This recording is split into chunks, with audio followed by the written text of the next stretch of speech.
Hello and welcome back to your own channel Tastemade. आशा करते हैं आप सभी अच्छे होंगे और आप सबों की तैयारी बहुत अच्छी से चल रही होगी।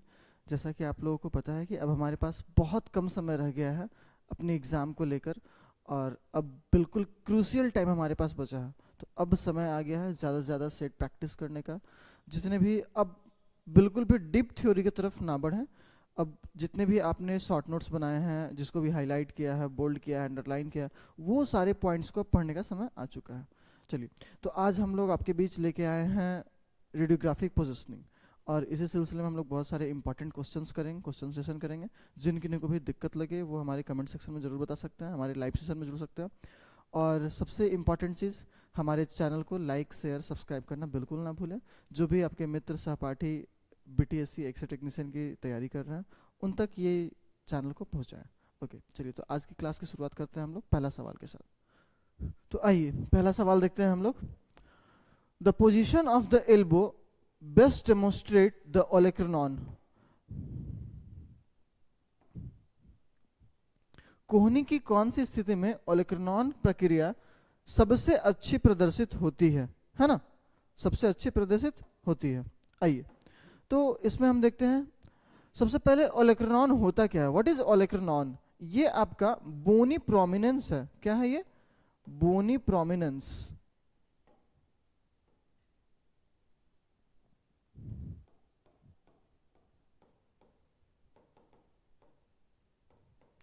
On the posterior side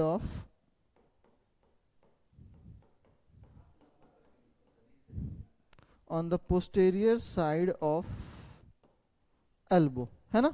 elbow के पोस्टेरियर साइड में ये एक बोनी प्रोमिनेंस है, ठीक है।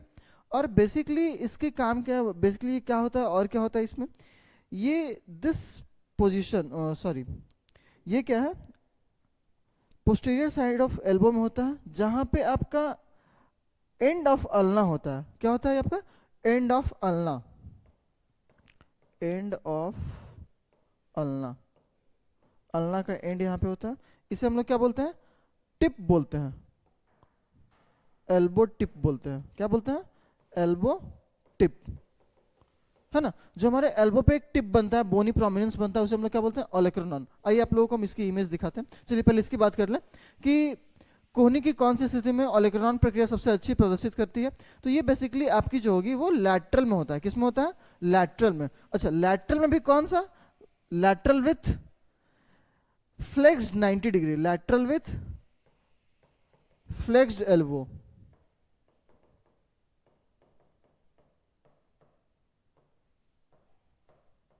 कितना डिग्री पे? 90 डिग्री पे अगर हम लोग फ्लेक्स करेंगे, 90 डिग्री फ्लेक्स एल्बो, है ना? आइए इसकी हम लोग इमेज दिखाते हैं आपको, किस इमेज में किस तरह से ये होता है। हमारे पास इसकी इमेज है।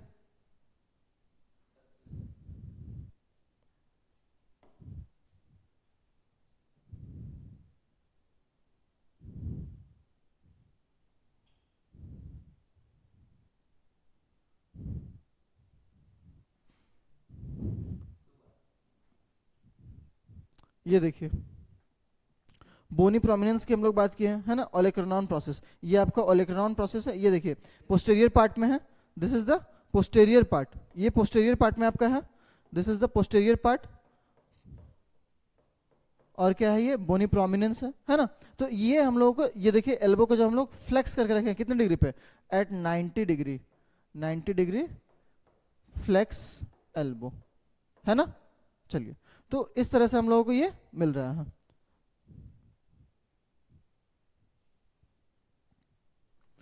अगले सवाल की ओर बढ़ते हैं। Which of the following structure best demonstrate the lateral oblique of the elbow? Elbow के लैटरल ऑब्लिक में सबसे अच्छा कौन सा स्ट्रक्चर दिखेंगे? आइए पहले स्ट्रक्चर्स के नाम देखते हैं। Radial head, capitulum, olecranon process, trochlea. तो अगर इसकी हम बात करें, ओलेक्रोनॉन प्रोसेस तो अभी हम लोग देखें ये कहाँ होता है? पोस्टेरियरली होता है, पोस्टेरियरली। और क्या होता है? ये बोनी प्रोमिनेंस होता है।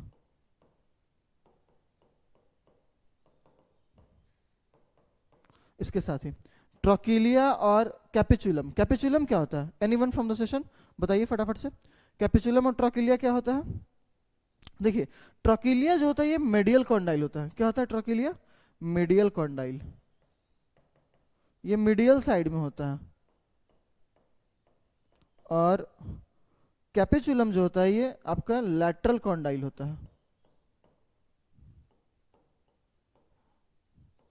है ना? तो बात कर रहे हैं कि हमारे लैटरल ऑब्लिक प्रोजेक्शन में सबसे अच्छा कौन सा स्ट्रक्चर दिखेगा? तो बेसिकली इसमें जो हम लोग को दिखता है वो सबसे अच्छा दिखेगा हमारा रेडियल हेड। रेडियल हेड क्यों दिखेगा? बिकॉज बेसिकली होता क्या है, रेडियल हेड एपी और लैटरल व्यू में ऑब्सक्योर हो जाता है। रेडियल हेड ऑब्सक्योर्ड मतलब कि ये ढक जाता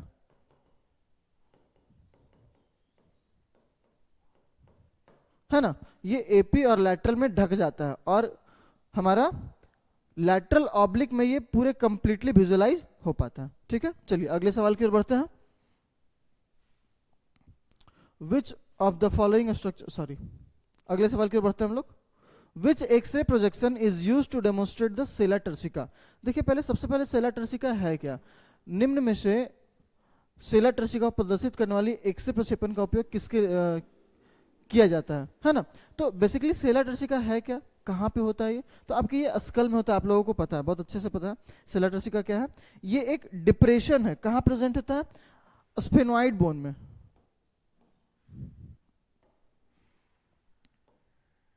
A depression present in sphenoid bone। अब स्फेनोइड बोन में ये प्रेजेंट होता है ना? और इसमें क्या होता है बेसिकली, इसका मेन काम क्या है? ये प्यूटिटरी ग्लैंड को हाउस करता है। ये प्यूटिटरी ग्लैंड को house which houses pituitary gland, pituitary gland इसी के अंदर आपका कंटेंट होता है। ठीक है, और अब हम बात करते हैं कि सेला टर्सिका हमें दिखेगा किस में? तो बेसिकली हम प्रोजेक्शन की पहले बात करें, skull lateral view, Towne's view, Caldwell view, skyline view, तो अलग अलग व्यूज हैं। देखिए हमें दिखेगा तो स्कल लैटरल में भी, but mark the word x ray projection is used to demonstrate the sella turcica. ठीक है, हमें दिखेगा तो एक्सरे लैटरल में भी, टाउन्स में भी दिखेगा, कार्डवेल में नहीं दिखेगा। इसकी बेसिकली इस्तेमाल किसके लिए की जाती है? कार्डवेल भी किसके लिए किया जाता है? ये आपका साइनस को देखने के लिए करते हैं। साइनस कौन सा? Frontal and ethmoid. Frontal and ethmoid sinus को देखने के लिए इसका इस्तेमाल करते हैं। और स्काईलाइन भी आप लोगों को पहले ही बताए हैं, ये स्पेसिफिकली हम लोग नी के लिए करते हैं। अब आइए तो हमारी आंसर क्या हो जाएगी? Towns view. ठीक है, टाउन्स व्यू हो जाएगा, है ना?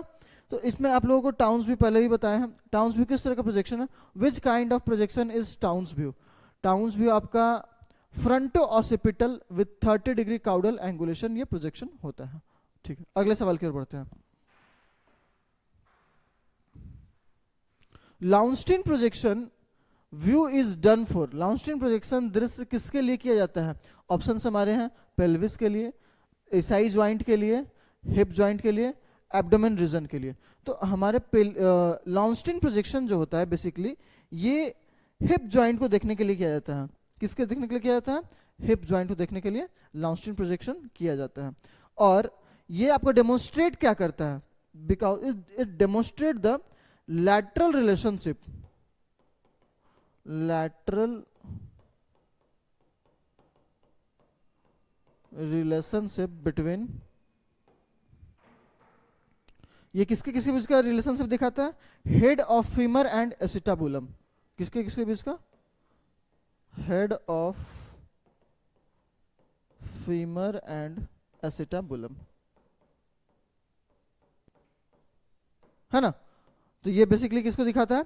लाउंस्टीन प्रोजेक्शन हिप जॉइंट के लिए किया जाता है। ये क्या होता है? ये लैटरल रिलेशनशिप दिखाता दर्शाता है किसके किसके बीच का? हेड ऑफ फीमर और एसिटाबुलम के बीच का। चलिए हम लोग बात कर रहे थे, अगले सवाल की ओर बढ़ रहे हैं, medial मैल्यूलस।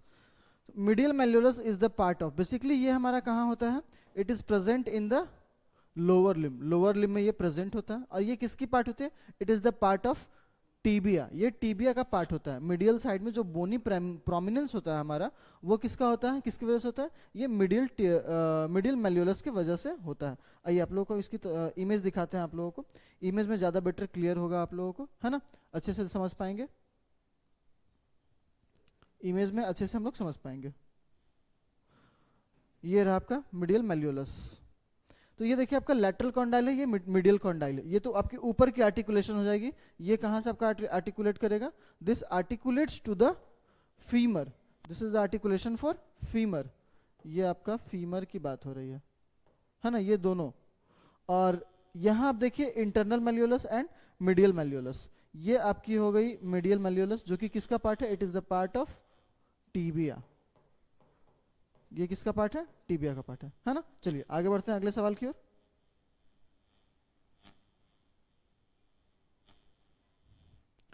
So the next question, to demonstrate the structural status of the longitudinal arch of foot which view is taken. Foot के लॉन्गिट्यूडनल आर्च को डेमोन्स्ट्रेट करने के लिए, प्रदर्शित करने के लिए हम लोग किस व्यू का इस्तेमाल करते हैं। तो बेसिकली जो फुट का आर्च होता है, आर्च मतलब समझते हैं आप लोग, जो हमारा एलिवेटेड पोर्शन है। बेसिकली अगर किसी को फ्लैट फुट हो जाता है, in case of flat foot this arch is reduced. Flat foot जब होगा तो क्या होगा, आर्च रिड्यूसेस, है ना। तो बेसिकली आप लोगों ने देखा होगा कि ये आर्च जो हमारा बनता है, बहुत लोगों को यहाँ पे पेन भी होता है, अलग अलग रीजन से उसके अलग अलग पैथोलॉजीज होते हैं। तो इसके लिए हम लोगों को सबसे मोस्ट कॉमनली परफॉर्म किया जाने वाला एक कौन सा प्रोजेक्शन है, कौन सा व्यू है। तो इसे दर्शाने के लिए, क्योंकि ये आर्च का है, तो आर्च के लिए हम लोग क्या करेंगे, वेट बियरिंग पूरे वेट को हम लोग डाल के और इसको लैटरल प्रोजेक्शन करवाते हैं। तो कौन सा हो जाएगा आपका, ऑप्शन हमारे पास है, lateral position with weight bearing, lateral position without weight bearing, mediolateral oblique, dorsoplantar projection. तो इन तीनों में से हमारा कौन सा हो जाएगा, lateral position with weight bearing. आइए इसकी इमेज दिखाते हैं आप लोगों को, इमेज से ज्यादा बेटर आप लोगों को क्लियर होगा, है ना। ये रहा आपका वेट बियरिंग। ये देखिए जब पेशेंट को हम लोग खड़ा किए तो ये हम आप लोगों को बता रहे हैं, this is the arch of foot. ये क्या है आपका, आर्च ऑफ फुट।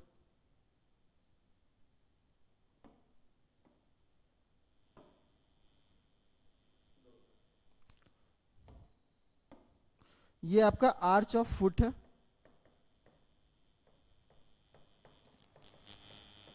और ये लैटरल प्रोजेक्शन है। कौन सा प्रोजेक्शन आप लोगों को दिख रहा है ना, this is the side views, जो हम लोग का क्या है, लैटरल प्रोजेक्शन, है ना। और ये इसकी एक्सरे, देखिए ये यहाँ पे हम लोग का डिग्री दिख रहा है ना, ये 120 है ना, 120 ये आपका एंगल बनाता है बेसिकली ग्राउंड से, है ना। चलिए आगे बढ़ते हैं अगले सवाल की ओर।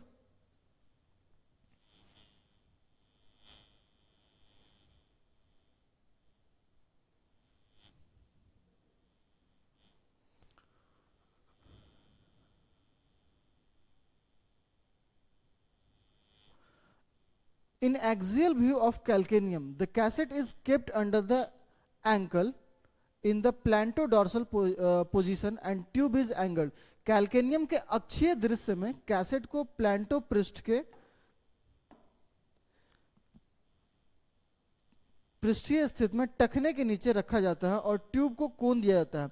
तो बेसिकली ये सवाल हम लोगों को पूछ रहा है कि एक्सियल प्रोजेक्शन जो हम लोग कैल्केनियम के लिए करते हैं वो कितने डिग्री एंगुलेशन देते हैं और कहाँ हम लोग रखते हैं। तो एक्सियल, पहले आप लोगों को बताएं कि एक्सियल प्रोजेक्शन है क्या। So this is the specified view to view the calcaneum. Calcaneum क्या है, it is the heel bone. ये कैसा है, कैल्केनियम क्या है, हिल बोन, इसे हम लोग बोलते हैं लार्जेस्ट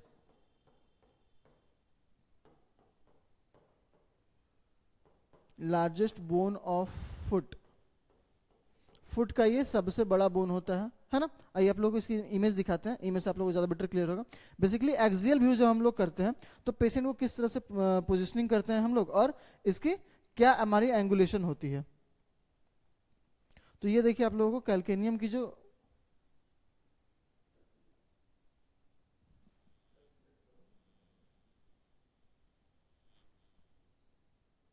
ये रहा आपका कैल्केनियम, है ना। तो कैल्केनियम की जो हम लोग बात कर रहे हैं ये आपका देखिए एंगुलेशन है। ये आपका यहाँ पे कौन सा है, कैल्केनियम, है ना, कैल्केनियम। यहाँ पे जो एंगुलेशन हम लोग दे रहे हैं कितना डिग्री का दे रहे हैं, 40 डिग्री। और किधर दे रहे हैं, because it is angle towards cranium, 40 degree cranial angulation, 40 degree हम लोग क्रेनियल एंगुलेशन देते हैं, है ना। चलिए, तो इस तरह से हम लोग देख रहे हैं। अब हम लोग ऑप्शन पे आते हैं कि हमारे ऑप्शन में इस तरह के कोई ऑप्शन अवेलेबल है या नहीं है। So the options are 20 degree towards the head, 40 degree towards head, 20 degree towards feet और 40 डिग्री टुवर्ड्स फिट। तो हमारा ऑप्शन कौन सा हो जाएगा आपका, ये जो एंगुलेशन हम लोग दे रहे हैं, एंगुलेशन हमारा कहां जा रहा है, 40 डिग्री टुवर्ड्स फुट। यहां पे एंगुलेशन जो हमारा है फिट ना हो करके ओके टुवर्ड्स हेड, तो इसी को हम लोग क्या कह रहे हैं, क्रेनियल एंगुलेशन बोल रहे हैं, क्रेनियल, है ना। तो हमारा आंसर कौन सा हो जाएगा, 40 डिग्री टुवर्ड्स हेड। अगले सवाल की ओर बढ़ते हैं। देखिए, थोड़ी टेक्निकल ग्लिच हो रही है, उसमें जिन लोगों को लगे, जहाँ पे आप लोगों को दिक्कत लगे वो हमारे कमेंट सेक्शन में बता सकते हैं। और हर बार वीडियो हमारा अच्छा होता जाएगा, हमारी टेक्निकल टीम लगातार उसमें प्रयासरत है। तो थोड़ा बहुत जो टेक्निकल एरर हो रहा हो उसे आप लोग इग्नोर करेंगे। चलिए आगे बढ़ते हैं अगले सवाल की ओर। Lauenstein projection view is basically done for, याद कीजिए आप लोग, हम सबसे पहला इससे पहले वाले स्लाइड में आप लोग को हम दिखाए थे लाउंस्टीन प्रोजेक्शन हम लोग करते किसके लिए। तो बेसिकली ये किसके लिए करते हैं, हिप जॉइंट के लिए करते हैं। और ये किस तरह का प्रोजेक्शन है, it demonstrate the relationship between acetabulum and upper third of femur, acetabulum और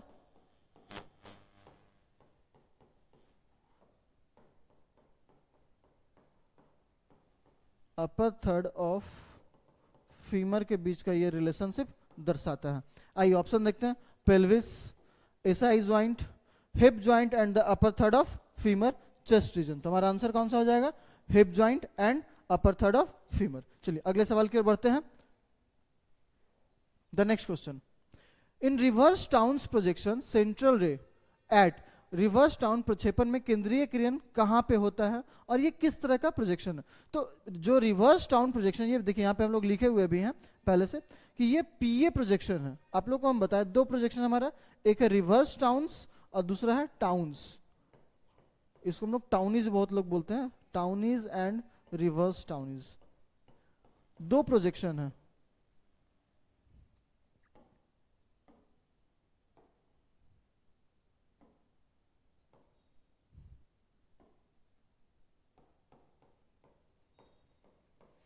है ना। तो टाउन्स प्रोजेक्शन ये कैसा ही प्रोजेक्शन है, ये आपका एपी होता है और ये कैसा होता है, पीए होता है। अब देखिए एंगुलेशन की बात करते हैं, तो ये अगर एपी, ध्यान रखिएगा आप लोग को याद रखने का हम तरीका बता रहे हैं, जब एपी प्रोजेक्शन होगा तो हम लोग जो एंगुलेशन देंगे वो किधर देंगे, काउडल देंगे, 30 डिग्री काउडल एंगुलेशन। और जब पीए होगा तो हम लोग क्रेनियल एंगुलेशन देंगे, 30 डिग्री क्रेनियल एंगुलेशन, है ना, 30 डिग्री क्रेनियल देंगे। ओके, तो ये हमारा, अब देखिए आइए ऑप्शन हम देखते हैं, 30 डिग्री क्रेनियल एंगुलेशन, है ना। चलिए अगले सवाल की ओर बढ़ते हैं। The next question, bilateral hand posterior oblique projection is called. Okay, very nice question, बहुत अच्छा सवाल है, बहुत बार ये सवाल पूछा जा चुका है।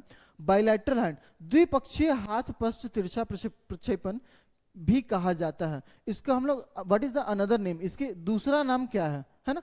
तो ये जो आपका प्रोजेक्शन है बेसिकली इसको हम लोग बोलते हैं बॉल कैचर्स प्रोजेक्शन। जब क्रिकेट खेलते हैं तो बॉल कैच जो किया जाता है उसी को हम लोग क्या बोलते हैं, ball catcher's projection. And the another name of this is Norgaard projection. इसका और दूसरा नाम क्या है, नॉर्गैड प्रोजेक्शन, नॉर्गैड प्रोजेक्शन। अब देखिए इसका इस्तेमाल किस लिए किया जाता है, बेसिकली टू डेमोन्स्ट्रेट, ये आपका अर्थराइटिस को, टू डेमोन्स्ट्रेट और to diagnose the arthritis, arthritis को डायग्नोज करने के लिए, रूमेटॉइड अर्थराइटिस, किसके लिए, रूमेटॉइड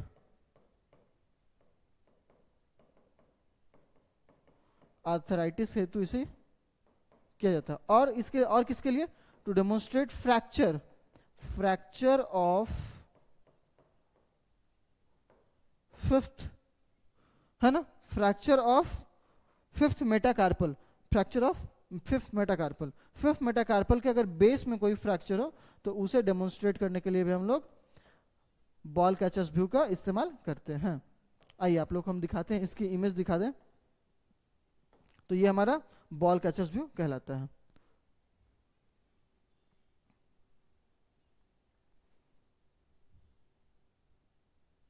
ये देखिए हमारे पास इमेज है। तो ये देखिए एपी है, बिल्कुल जिस तरह से हम लोग बॉल को कैच करते हैं, this is the ball catchers view. और हम लोग इसे क्या बोलते हैं? नॉरगार्ड मेथड बोलते हैं। कौन सा बोलते हैं? नॉरगार्ड मेथड। देखिए यहाँ पे नाम हम लोग लिख रखे हैं, ये क्या कौन सा? Norgaard method. और ये रिमेटॉइड अर्थराइटिस को assist to detecting the early radiographic changes needed in the diagnose of rheumatoid arthritis. ये देखिए आपके अर्थराइटिक चेंजेस को ये दिखा सकता है। साथ ही बेस ऑफ फिफ्थ मेटाकार्पल को हम लोग इसे यूज करते हैं डिटेक्ट करने के लिए। आइए अगले सवाल की ओर बढ़ते हैं।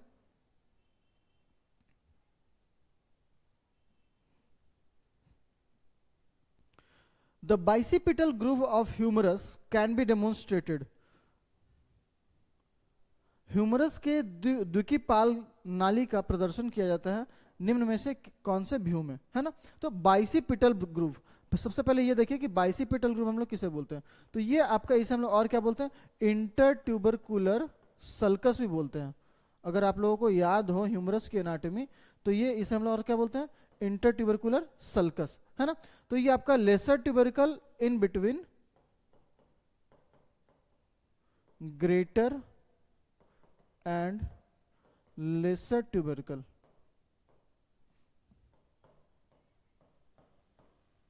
ये ग्रेटर और लेसर ट्यूबरकल के बीच में प्रेजेंट होता है। अब देखिए इसकी जो हम बात कर रहे हैं, किस प्रोजेक्शन में बेटर दिखे? Axial view of shoulder, tangential view of shoulder, PA view of shoulder, lateral view of shoulder. तो ये बेसिकली हम लोग को सबसे अच्छा किस में दिखता है? टेंजेंशियल व्यू में दिखेगा। क्यों? Because this provides the clear view of groove और इसके relationship, it provides clear view of groove और इसके रिलेशनशिप, है ना? एंड रिलेशनशिप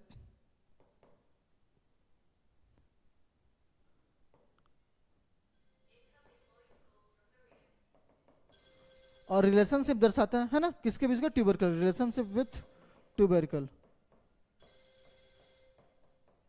ओके, चलिए अगले सवाल की ओर बढ़ते हैं। Moving ahead towards the next question. Just a minute.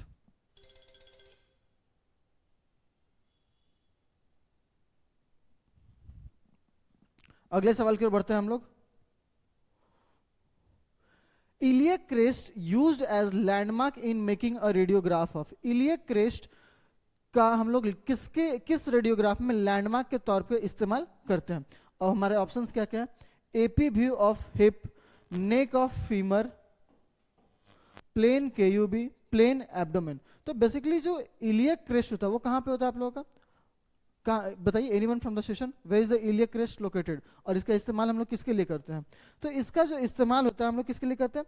Plane केयूबी के लिए। और बेसिकली ये जो है इजिली पाल्पेबल होता है ना? It is very easily palpable, easily palpable. और सबसे जो मुख्य बात है, ये हमको हेल्प करता है सेंटर द कैसेट, ये कैसेट को सेंटर करने में। एंड हेल्प सेंटर कैसेट, है ना?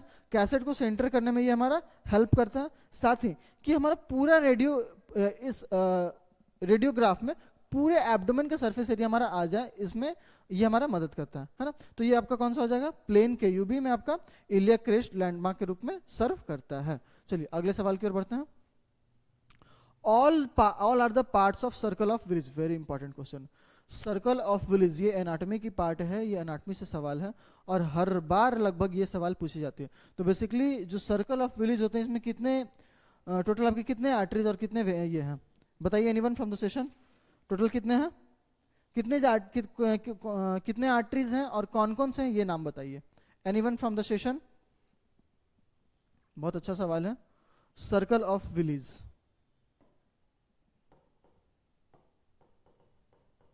सर्कल ऑफ विलिज, टोटल इसमें 6 आर्टरी होते हैं, 6 आर्टरी। It comprises 6 arteries. अब नाम की हम बात कर लें कि हमारे इसमें कौन कौन सा होता है। चलिए फटाफट से एक एक करके नाम बता दीजिए आप लोग। Anyone from the session? Anyone?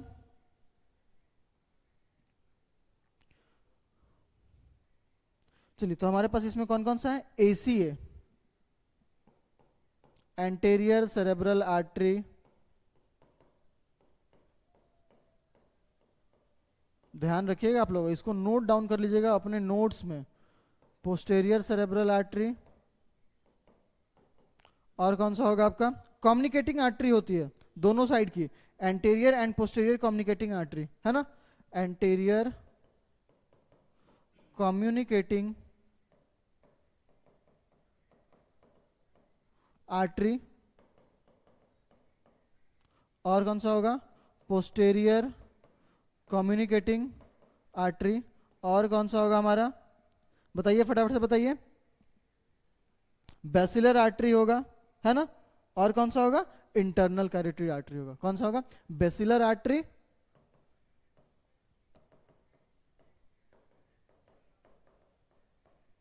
और इंटरनल कैरोटिड आर्टरी, ठीक है? ये आपका सर्कल ऑफ विलेज टोटल 6 आर्टरी मिलकर कॉन्स्टिट्यूट करते हैं। This all 6 are the part of the circle of Willis and they together comes to form a specific structure जिसे हम लोग क्या बोलते हैं? Circle of Willis. ये आपका क्या होता है? It is present in the brain. ये आपको ब्रेन को ब्लड सप्लाई प्रोवाइड करता है। आइए ऑप्शंस देखते हैं। All are the part of circle of Willis except, तो बेसिलर आर्टरी हमारा पार्ट है, एंटीरियर सेरेब्रल आर्टरी है, एंटीरियर एसीए है हमारा, और कौन सा है? एंटीरियर सेरेब्रल आर्टरी, ये तो हमारा है। Vertebral artery, vertebral artery is not the direct part of circle of Willis, ये डायरेक्ट पार्ट नहीं होता है हमारे सर्कल ऑफ विलेज का। अगले सवाल की ओर बढ़ते हैं। The laminated appearance of the x ray is suggestive of, ये थोड़ा डायग्नोस्टिक्स है, बेसिक सा क्वेश्चन है। Laminated appearance of the x ray is suggestive of, x ray में लैमिनेटेड अपीयरेंस क्या सजेस्ट करता है? तो बेसिकली ये जो लैमिनेटेड अपीयरेंस की हम बात कर रहे हैं ना, इसे हम लोग और क्या बोलते हैं? Onion peel appearance. क्या बोलते हैं इसे हम लोग? Onion peel appearance.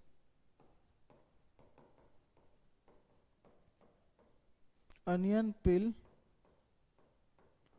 अपीयरेंस, है ना? और ये आपका किस में आता है? It is one of the finding of Ewing sarcoma. किस में आता है ये? Ewing sarcoma. इसमें होता क्या है? बेसिकली ये परमेटिव डिस्ट्रक्शन ऑफ बोन होता है। क्या होता है ये? बोन्स के परमेटिव डिस्ट्रक्शन होते हैं, परमेटिव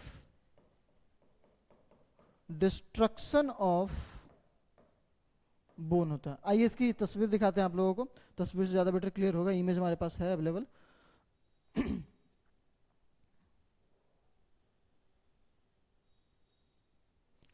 इमेज की हम लोग बात कर रहे हैं, इविंग सार्कोमा।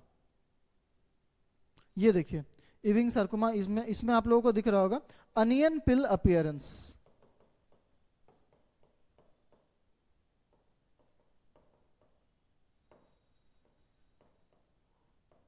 है ना? प्याज के छिलके की तरह बिल्कुल इसमें अपीयरेंस आने शुरू हो जाते हैं। देखिए इधर आप लोगों को दिख रहा होगा, है ना?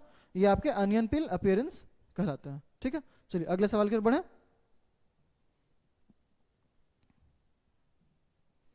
The next question.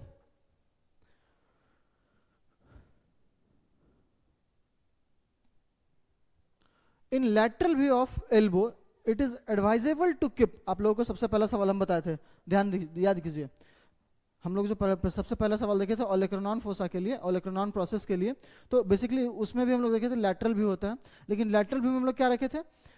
एल्बो को फ्लेक्स रखे थे, कितने पे? 90 डिग्री पे, फॉर द बेटर विजुअलाइजेशन। और यहाँ पे हम देखते हैं कि ऑप्शन में हमारा क्या है? Not as advisable in lateral view of elbow, कोहनी के जोड़ के पार्श्व दृश्य को यह रखने के लिए उचित नहीं है। कौन सा उचित नहीं है? तो arm and forearm in the same place, elbow flexed, elbow extended, epicondyle super impose. जब लैटरल व्यू होगा तो हमारा फोरआर्म और आर्म एक प्लेन में होना चाहिए, एपिकॉन्डाइल सुपर इम्पोज होगा, एल्बो को हम लोग फ्लेक्स रखते हैं। तो आंसर हमारा कौन सा हो जाएगा? एल्बो को एक्सटेंडेड हम लोग नहीं रखते हैं, है ना? Elbow is not extended, elbow को एक्सटेंडेड नहीं रखते हैं, है ना? चलिए अगले सवाल की ओर बढ़े। देखिए अब समय बहुत कम रह गया है, आप लोगों को बिल्कुल बहुत ही बारीकी से पढ़ना होगा और क्वेश्चन सेशंस ज़्यादा कीजिए, क्वेश्चन सेशन को कीजिए, और जहाँ से आप लोगों को लगे कि दिक्कत आ रही है वहाँ उसको अपने कॉपी में नोट्स में नोट डाउन कीजिए, पॉइंट आउट कीजिए और बार बार उसे रिवीजन कीजिए, तभी जाके आपको सफलता आपकी कदम चूमेगी, है ना। चलिए अगले सवाल की ओर बढ़ें। When a bones show a bone within bone appearance indicative of, जब हड्डियां हड्डी के भीतर हड्डी दिखाई दे तो यह किस बात की संकेत होता है। तो बेसिकली ये जो हम लोग बात करते हैं बोन अंडर बोन्स, तो ये आपका ऑस्टियोपोरोटिक चेंजेस में आता है। ऑप्शन हम देखते हैं कौन कौन सा है। सिकल सेल एनीमिया, ये हमारा नहीं होगा, है ना। सिकल सेल एनीमिया ये बिल्कुल नहीं होना। बोन इन्फेक्शन, ऑस्टियोपोरोसिस, क्रोनिक माइलोजेनस, ये भी नहीं। तो हमारा कौन सा हो जाएगा, ऑस्टियोपोरोसिस हो जाएगा, है ना। ये कौन सा हो जाएगा हमारा, ऑस्टियोपोरोसिस। आइए इसकी इमेज दिखाते हैं आप लोगों को, इमेज से ज्यादा बेटर क्लियर होगा आप लोगों को। ये देखिए हमारे पास इमेज है, ये देखिए bone with in bone appearance. ऐसा नहीं लग रहा है कि एक हड्डी के भीतर दूसरी हड्डी हमारे यहाँ, है ना। Bone with in bone, bone with in bone, है ना। तो ये आपका एक हड्डी के अंदर दूसरी हड्डी, ऐसा लग रहा है ना कि इसके एक के ऊपर दूसरे एक दूसरे को जबरदस्ती ठूसा गया, दोनों एडजस्ट किया गया, है ना। सो this is the bone with in bone appearance. ये किस में आपको हम लोगों को मिल रहा है, किस में मिल रहा है, ऑस्टियोपोरोसिस में। आइए अगले सवाल की ओर बढ़ते हैं।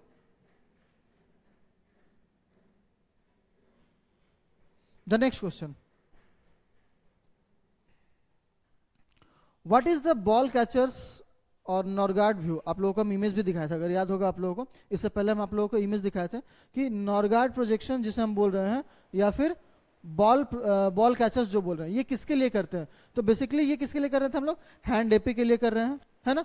हैंड एपी, हैंड लैटरल नहीं होगा, रिस्ट लैटरल बिल्कुल नहीं, पोस्टीरियर भी नहीं। और ये याद रखिए किसके लिए करते हैं, for rheumatoid arthritis.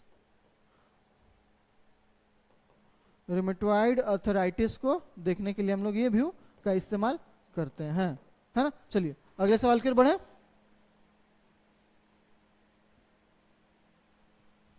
Which radiographic projection best demonstrate the anterior and posterior rim of the acetabulum।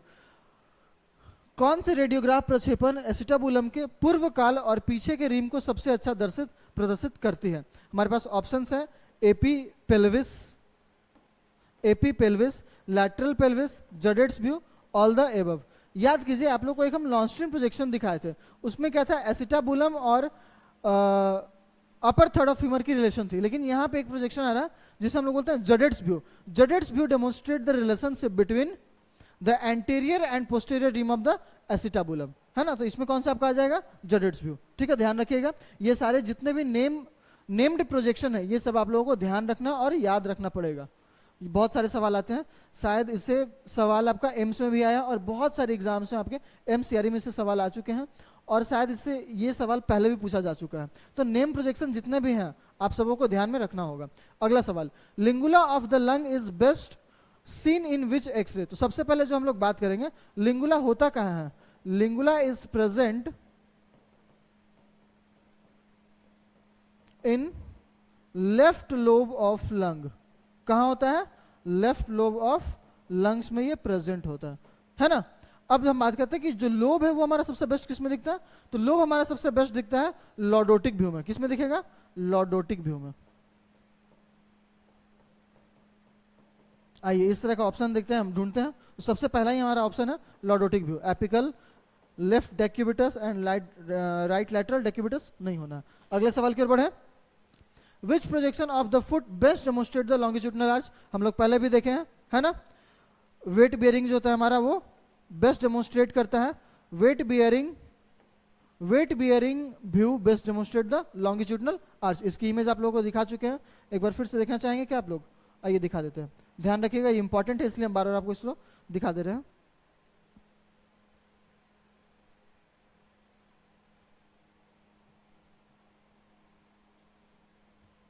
ये रहा आपका वेट बियरिंग और ये फुट के लिए होता है ना। आर्च ऑफ फुट के लिए हमारा डेमोन्स्ट्रेट कराता है, और ये हमारा आर्च ऑफ फुट के लिए हम लोग इसका इस्तेमाल करते हैं। चलिए आगे बढ़ते हैं अगले सवाल की ओर।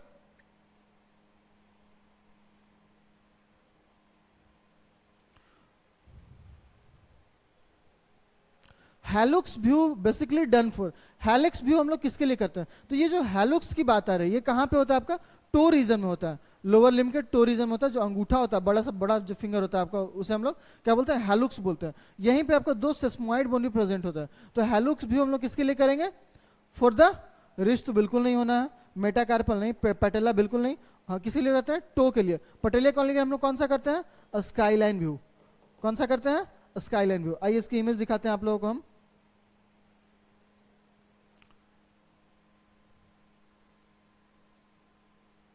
हेलुक्स,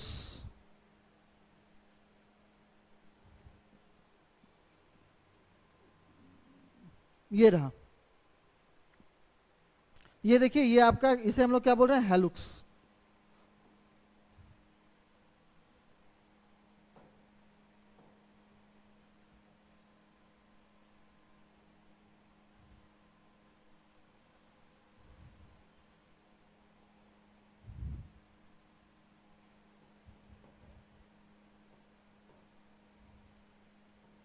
है ना? हेलुक्स ये बोल रहे हैं। और यहाँ पे आपका दो सेस्मोइड बोन होता है, एक होता है मेडियल सेस्मोइड, दूसरा होता है लैटरल सेस्मोइड बोन। ठीक है, अगले सवाल की ओर बढ़ते हैं।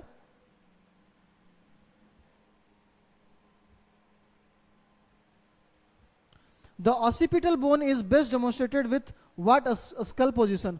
ऑसिपिटल बोन को हम लोग कौन से स्कल प्रोजेक्शन में बेस्ट डेमोन्स्ट्रेट होता है? ध्यान दीजिएगा, mark the word best demonstrated. क्या बोल रहे हैं हम? Best demonstrated. हालांकि जो हमारा आइए ऑप्शंस देखते हैं पहले। Towne's view, PA projection, submento vertical and lateral. तो ऑसिपिटल बोन जो हमारा है बेस्ट किस प्रोजेक्शन में दिखाई पड़ता है? तो ये हमारा टाउन्स व्यू में, आपका आप लोगों को हम इमेज भी दिखाए थे कि टाउन्स व्यू में ये हमारा सबसे बेस्ट दिखाई पड़ता है ऑसिपिटल बोन। आइए आप लोगों को दिखाते हैं टाउन्स प्रोजेक्शन की जो एंगुलेशन थी वो किस तरह का था।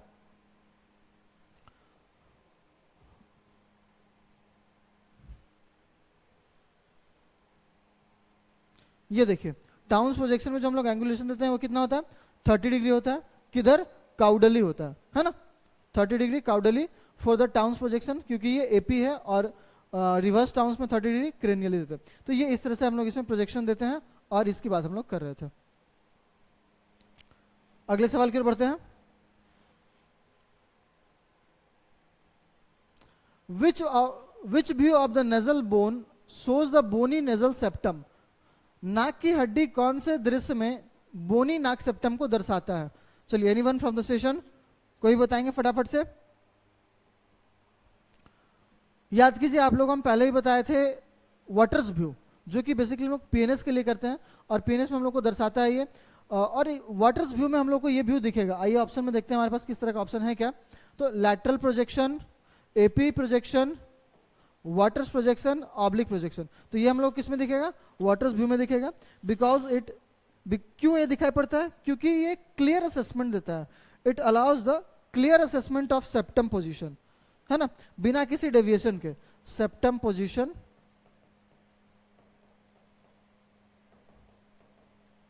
Clear assessment.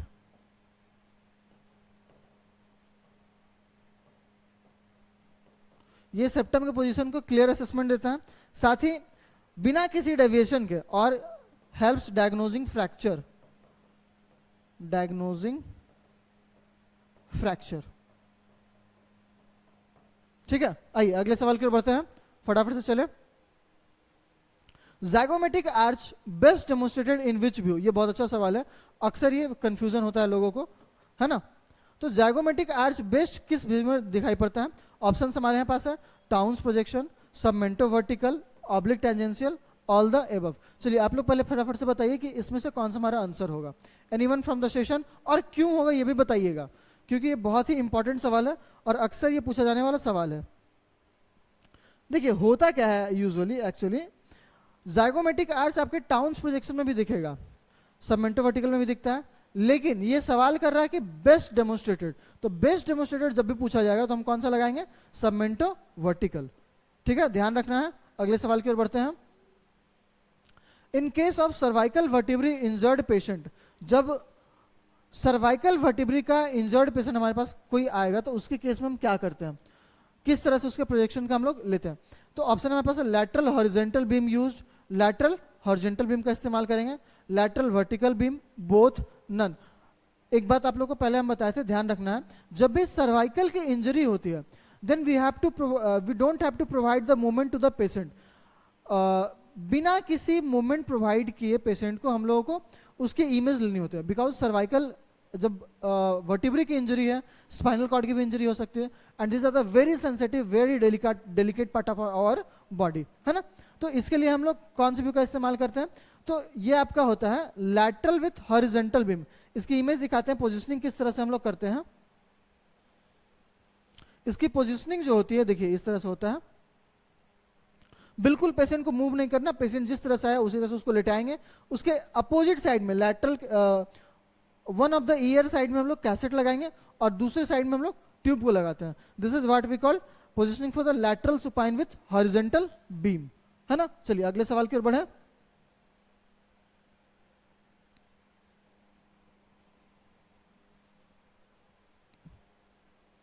In lordotic view is used to demonstrate, lordotic view का इस्तेमाल हम लोग क्या डेमोन्स्ट्रेट करने के लिए करते हैं, फॉर द लंग एपाइसिस। आप लोग को हम पहले ही बताए हैं, लंग एपाइसिस को देखने के लिए लॉर्डोटिक व्यू का इस्तेमाल किया जाता है। आइए अगले सवाल की ओर बढ़ते हैं। Which of the following condition results urethral obstruction और स्ट्रिक्चर। बहुत अच्छा सवाल है। यूरेटर का अगर कंस्ट्रिक्शन हो जाए या स्ट्रिक्चर हो जाए, कंस्ट्रिक्शन या स्ट्रक्चर आप समझते हैं होता क्या है, कंस्ट्रिक्शन या स्ट्रिक्चर।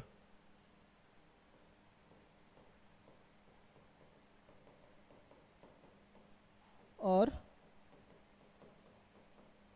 स्ट्रिक्चर इसका मतलब होता है narrowing.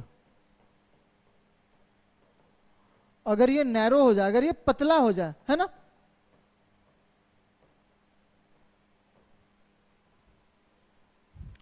Which of the following condition is often result of urethral constriction. निम्न में से, निम्नलिखित में से कौन सी स्थिति अक्सर मूत्र वाहिनी की रुकावट या सख्ती का परिणाम होती है। तो ये बेसिकली हम देखते हैं ऑप्शंस में हमारे पास क्या है, पाइलोनेफ्राइटिस, हाइड्रोनेफ्रोसिस, नेफ्रोअपोप्टोसिस, सिस्टोयूरेथ्राइटिस। तो बेसिकली जब भी हमारी ये जो ब्लॉकेज की हम बात कर रहे हैं, तो ब्लॉकेज होगा तो हमारे किडनी में क्या हो जाएगा, आपके किडनी का मेन फंक्शन क्या है, to secrete the nitrogenous waste, urine को फिल्टर आउट करके ये एक्सक्रीट कराता है ना। तो अगर यूरिन हमारा एक्सक्रीट नहीं हो पाएगा तो क्या होगा, किडनी में जमा होते जाएगा। और फ्लूड है वो, तो फ्लूड के लिए क्या टर्म आता है, hydro, hydro term for fluid, है ना। और किडनी के लिए क्या टर्म आता है, नेफ्रो, तो hydronephrosis, hydronephrosis, accumulation of fluid in the kidney. तो ये किसकी वजह से हो जाएगा, आपका हाइड्रोनेफ्रोसिस की वजह से ये हमारा होता है। आइए अगले सवाल की ओर बढ़ते हैं। What is the order of tissue densities. निम्न में से टिश्यू डेंसिटी के ऑर्डर कौन से हैं। तो इसमें देखिए, इसमें ध्यान रखिएगा, ये जो सवाल है बहुत ही इंपॉर्टेंट सवाल है, बहुत ही अच्छा सवाल है कि टिश्यू डेंसिटीज के ऑर्डर में आपके क्या क्या आएंगे। तो इसके जो डेंसिटी के ऑर्डर आते हैं, इसमें जो सबसे मेन बात ध्यान रखने वाला, अक्सर लोग कंफ्यूज होते हैं फ्लूइड और फैट के बीच में, फ्लूइड और फैट के बीच में लोग कंफ्यूज होते हैं। तो फैट का जो डेंसिटी होता है वो फ्लूइड से कम होता है, ये ध्यान रखना है ना। तो जो हमारा ऑर्डर होगा, अगर आप इस तरह का ऑर्डर देखेंगे, पहले फ्लूइड देख लेंगे तो ये आपको यहां मिल जाएगा कहीं, देखिए एयर, फ्लूइड, फैट, ये देखिए air, fluid, fat, soft tissue, bone. तो अक्सर लोग इसको मार के चल देंगे, लेकिन ध्यान रखना है कि फैट की डेंसिटी हमेशा फ्लूइड से कम होती है। तो हमारा ऑप्शन कौन सा हो जाएगा, आंसर ए हो जाएगा, है ना। चलिए, तो आज के लिए इतना ही काफी है। आज के सेशन में हम लोग बहुत सारी चीजें देखें, थोड़ी टेक्निकल ग्लिच आई है, उसको आप लोग इग्नोर करेंगे, नेग्लेक्ट करेंगे, और बहुत सारे हम लोग इंपॉर्टेंट सवाल किए हैं। इन सारे सवाल को आप लोग अपने नोट्स में नोट डाउन करें और इसे कंटिन्यू करेंगे। चलिए, और बिल्कुल हमारे चैनल को लाइक, शेयर, सब्सक्राइब करना ना भूलें, और आपको जहां भी दिक्कत लगे हमारे कमेंट सेक्शन में जरूर बताएं, और हमारे टेलीग्राम चैनल से अवश्य जुड़ें। उस पर आप लोगों को लगातार नोट्स मिलेगी, पीडीएफ मिलेगी, और हमारे जो भी लाइव क्लासेस होते हैं, जो भी सेशन होता है, उसके आपको लिंक वहां पे मिलेंगे। Okay, thank you.